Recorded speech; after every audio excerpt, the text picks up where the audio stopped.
Thank you all for clicking on this video. This one's gonna be on how to change the spark plugs and do some diagnostics on the plugs. I put new injectors in it, and I think now it's time to put new plugs in it. Still trying to get to that ultra smooth engine, and I think this is gonna help. This one is gonna be how to get the plugs out, how to read the plugs, how to gap the plugs, put them back in correctly. Start by removing this S-hose because it always seems to be in the way.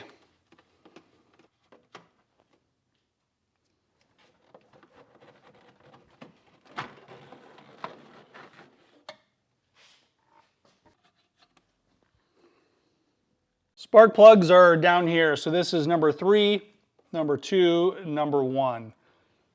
Just like the sticker shows, 1, 2, 3, 4, 5, 6. So 4, 5, 6. Now luckily this engine does not have the AC compressor.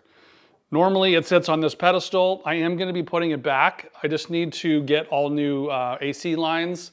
This is number 1 right here. Just for reference, it's the one that's closest to this fan bracket. So if we do lose track of what plug is what, this is number 1. And while not necessary, I do have the car on the lift. You don't need to get underneath the car, but it just makes it easier to reach in and stand here without being on your knees and stuff. So that's a nice to have, not necessary. Now the very best tool to take the plugs out is actually this tool that comes in the factory toolkit. This comes with the car. The reason why I like it is because it's the right length to go down inside the hole. And it has just a good amount of wobble to it. So the plugs don't go in straight. They're always on an angle. Sometimes you have to feel around, and this wobble is just great at making sure it goes in without cross-threading it. And then you can still put a wrench on the end to put some torque on it. Once it's broken free, you can just spin it out by hand. These are aftermarket plug wires, but there's a little detent. They just come off.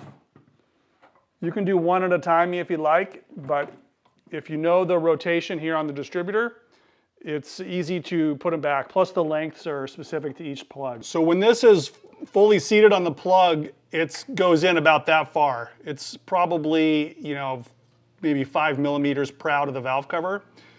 There is about 1/8 of a rotation. So that's just because the wobble part of it is a little bit loose. And then I just use a 10 millimeter socket goes right in the end of this thing.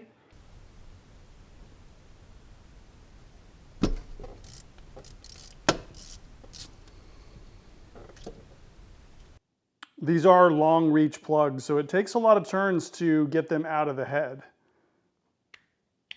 But this tool has a rubber insert, so it does grip the insulator pretty well. And then the torque is applied to the metal part of the body. So the new plugs going in, I'm selecting the BPR 6ES NGK. Same size, same reach, everything about it's the same. I am going to check the gap. The gap should be 0.7 millimeters. So I have this checker tool. Yeah, so right now the gap is 0.76. So we can reduce the gap just a little bit, but it's close. So what I'm doing, I'm just sitting it in there. There's no rubber inside this socket. It just provides a firm base. And then I'm just very carefully with this little tiny hammer, I'm just tapping it down.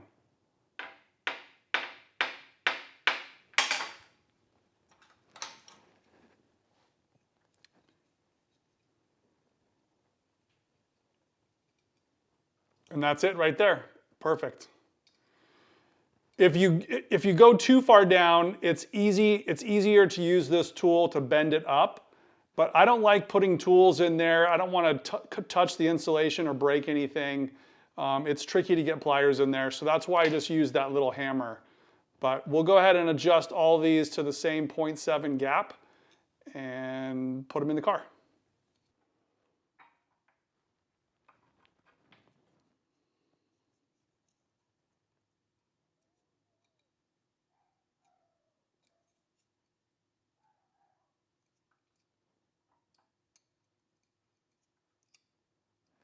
Double check they're all the same part number as well. The other thing to check with these plugs is these tips, like here's the old plug, these tips are removable. And you want to make sure that they're not just going to come off. This one looks like it has some red Loctite on there, which I don't think is correct, but you want to make sure these ferrules are tight. I just use some smooth jaw pliers and I make sure it's very tight. You could stake these if you want and make it almost impossible for them to come off. But in general, these won't come off. The other controversial thing about spark plugs is whether or not you should use anti-seize. So I believe you should. The heads are aluminum and you just don't want to use too much. I think there is a Porsche bulletin that says don't use anti-seize, but in my opinion, it's a safeguard. You don't want to get these things rusted into the heads. The thought is that too much anti-seize would cause a reduced ground path, but you know, this big washer on the top doesn't get anti-seize. It's going to ground just fine to the head. I don't think there's a downside to using a very small amount. So this is the amount that I'm using per plug. It's basically barely anything at all. It's like the size of a piece of rice. So we are barely putting this on. And when this thing screws in, it's going to work its way around just a little bit. I think that the problem and the reason why some people say don't use it is because people overdo it. And if you say it's okay, then people will put too much on there and it causes problems with grounding. I can see how it would cause problems with grounding if you overdo it. You don't want to damage the heads when these things get difficult to remove. Okay, now going back in, just be real careful you don't contaminate it when it goes in the hole. So these are angled, I want to guess maybe 15 degrees. So you want to feel for the threads to get started. And then once there's a little bit of pressure, that means the washer is starting to seat. So we'll put it in the rest of the way with the wrench. You could use a torque wrench on this if you want to. I find that the spark plugs have a crush washer and you can just feel, you can feel the washer crushing. Once it stops crushing, I just do a little bit more. It's about, I think it's like 15 to 20 foot-pounds. You could look it up, but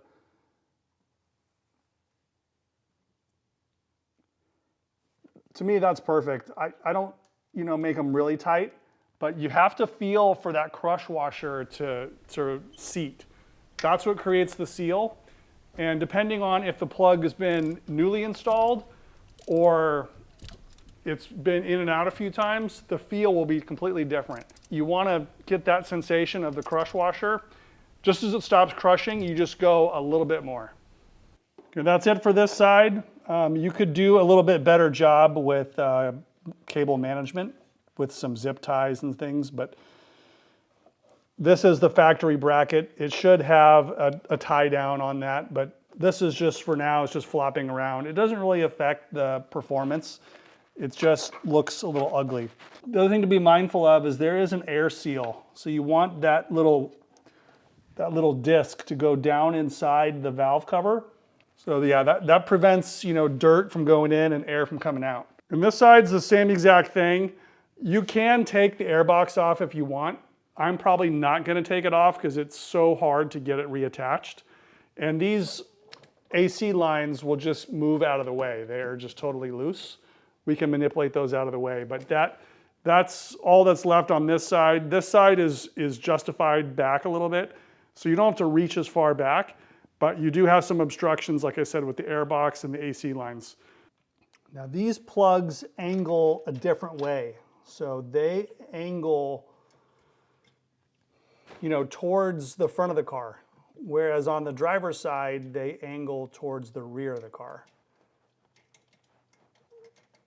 So just a visual representation, you want to hold the wrench like exaggerated, but like at that angle, whereas on the driver's side, it's this angle. So not straight in, it's probably 15 degrees towards the front. The longest one is for number 6, so it's a big reach.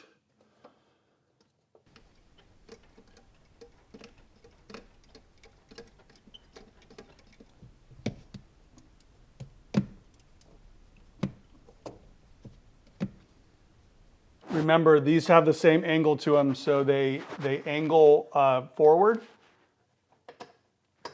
Snapped in. So I just let this sort of live like that. You can rotate these boots if you want to tidy up the wiring just a little bit, but that's pretty much the way it is. And remember, if you think you've got the wiring crossed, just always refer to this sticker. It's 162435, so you can trace the wires.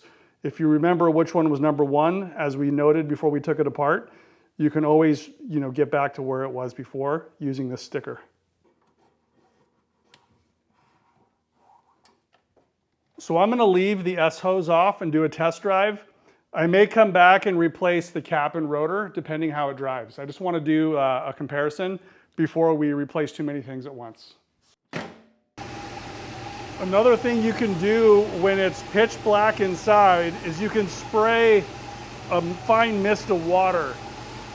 And if there's any breakdown or arcing in the ignition system, either at the plugs, at the wires, any of these tie downs, anywhere in the distributor or the rotor, it'll show up as an arc. Like if it grounds out, like the insulation's bad, it'll ground out to the bracket or anything like that. So I didn't see any arcing, which means the ignition system, the wiring at least, is in good shape.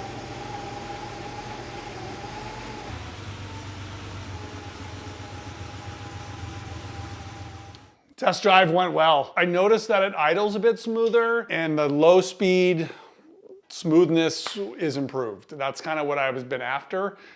The fuel injectors helped a lot, and I think these spark plugs helped a lot. I think the other plugs weren't bad. I mean, they might be slightly worn, but the gap on those was a little bit too large. And I think, I don't know, under slow speed, it might have been missing a little bit. So we're on the right track. I am going to replace the cap and rotor and see if that makes any difference.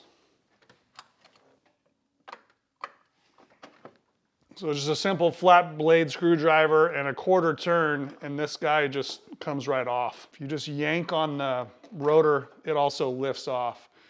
Just like I said before, number 1 is this one. So keep tracking number 1. It might make sense to replace these one at a time, just so we don't lose track. The only thing that I recommend maybe on this is, these boots can really stick pretty well. So there's a connector inside that makes electrical connection, but these boots are pretty stiff on the posts. So I like to use a little dielectric grease just on the boot. That just makes removal and installation just a little bit easier. So here are the new cap and rotor. So get these ready.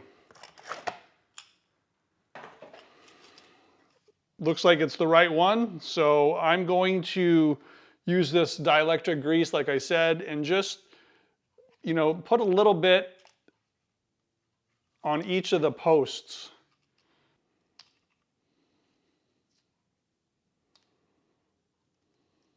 And then we'll line up the notch on the old with the new. So this is the notch right here.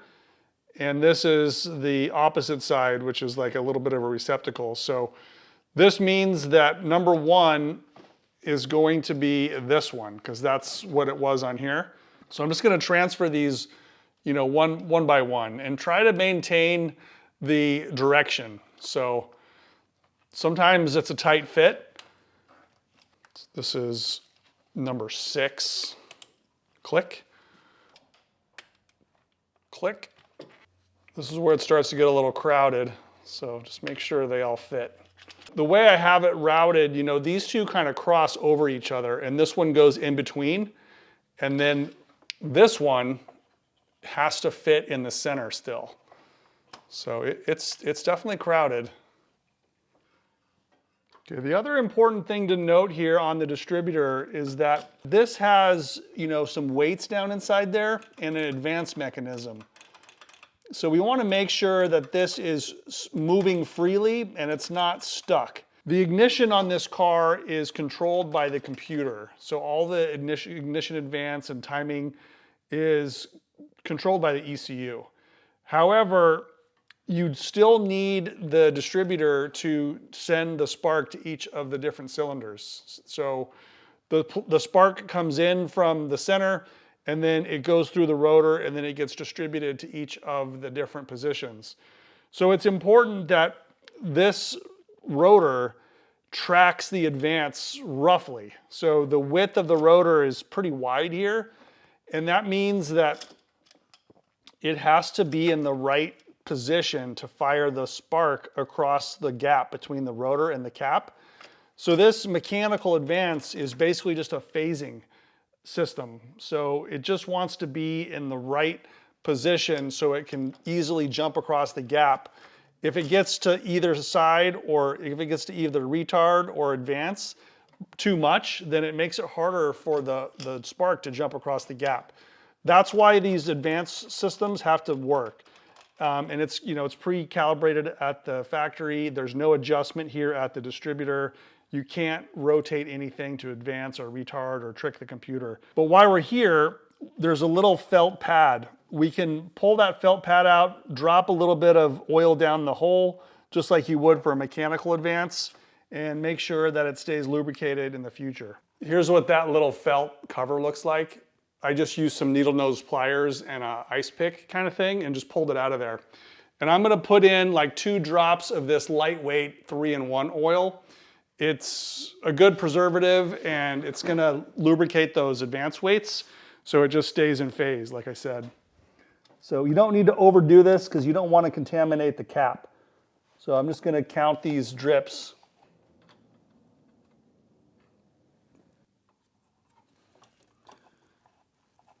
And then the dust cover has to go right there so that the indent for the cap can still fit. And then the new rotor just sits right on there. Make sure you line up the little tang in the back. It only goes one way. So that's it. So you want to give it a wiggle to make sure that the notch is touching the body correctly. You want this thing to be positioned all the way down. And these are just push and turn. There's 1, there's 2. Give it a wiggle, make sure it's got a positive lock to it. And then we just want to route the wires so that it clears the S-tube and it's not interfering with anything related to the engine. The number 6 wire is plenty long, so it comes here and makes a little U-turn before it goes on the cap. It just makes it a little easier to fit in there. These are a little bulkier than the stock ones, so just, you know, buyer beware.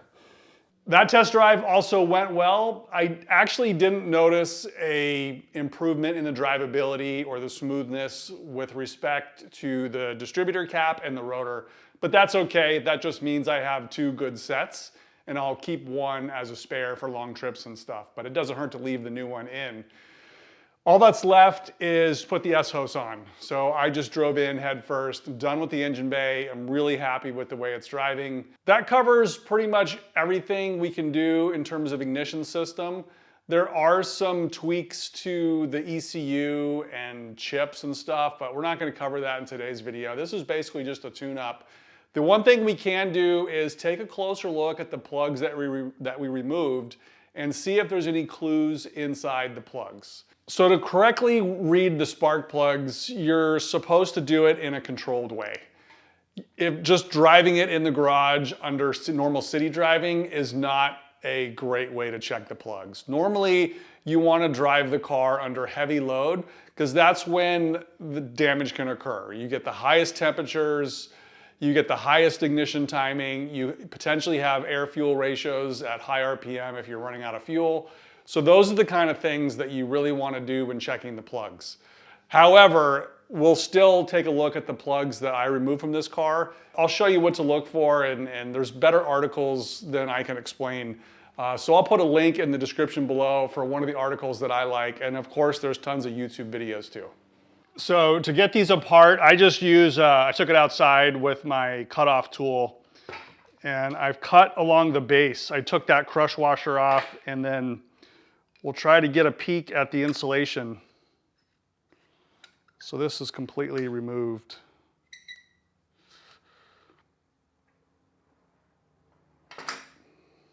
I may have bumped it when I removed it there. I don't know what those two black marks are. So I'm going to disregard those at the moment. That might be a reason to cut open another plug, but typically you don't see these anomalies. I think I bumped into it when I was removing, you know, this section of it, which is very black inside. So what we're kind of looking for is this sort of shaded region right here.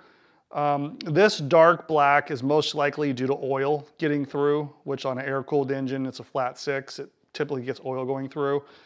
And then you get this kind of tan region. And you want this to be pretty far down the insulator. This is where they call it the fuel ring. I think this is pretty normal. If it's too lean, this will all be white, because once this thing gets to maximum combustion temperature under high load, everything in this area just gets burned off. So what you're left with is the area down here, which really never gets burned off. That's the signature ring. This means that it's just hot enough and just enough mixture to where it gives you that distinct color. And you want it to be close to the wide base here. So that looks normal to me. The other thing you can look into is this ground strap, and there's typically a little line on it. And this has to do with temperature as well. So this being an insulator, it's going to hold temperature a lot longer, a lot hotter. This part here is metal, so it's going to conduct heat into the threads and then into the cylinder head, which is cooled. So there is a little line here. I'll try to take a picture of it. The line is right about there, and this has to do with the combustion temperatures. You don't want it to be too low, because that means that the combustion temperatures are too hot, too much timing. And it's got a nice kind of blackish, kind of flat black ring there on the tip. That's, I think, correct. Here's another one of the Bosch plugs cut open.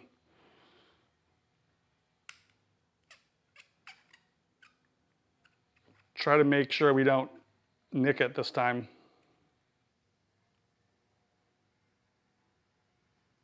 I'm not quite sure what that is.